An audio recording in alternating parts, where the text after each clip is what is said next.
نوجوان کارڈ جو آج زرداری صاحب نے یوز کیا حافظ صاحب، وہ آپ بھی کافی نوجوانوں کو ایڈریس کرتے رہتے ہیں اور ہم جانتے ہیں ملک کی بڑی آبادی نوجوانوں پر مشتمل ہے، پر سیڈلی وہ نوجوان ٹک ٹاک، منشیات، وقت ضائع کرنا، دین سے بہت دور، گم سا ہو چکا ہے.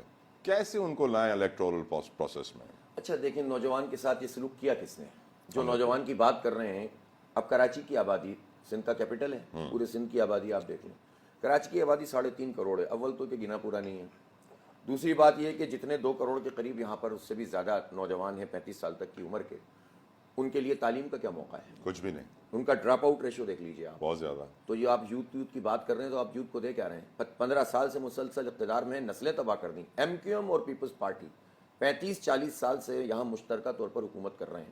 انہوں نے کم از کم ہماری 2 نسلیں تباہ کر دی ہیں. اب یہ تیسری نسل بھی تباہ کرنا چاہ رہے ہیں یوتھ کا نام لے کر. آپ بتائیں نا مجھے، برباد کر دیتے ہیں یہ لوگ. تعلیم چھین لی، صحت کی سہولت چھین لی، روزگار چھین لیا، اور اس کے بعد کرپشن، لوٹ مار. منشیات کے اڈے کیا ان کی مرضی کے بغیر چلتے ہیں؟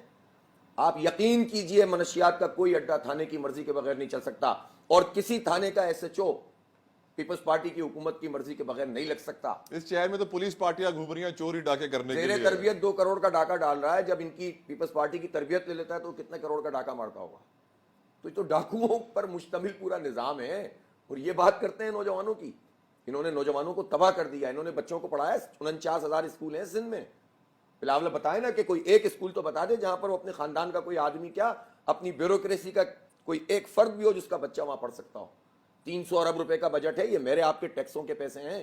کھا کر لوٹ گئے اور بولتے ہو نوجوان بیڑا غرق کر دیا انہوں نے. یہ نسلیں ہم تباہیوں نے دیں گے ان کے ہاتھوں انشاءاللہ.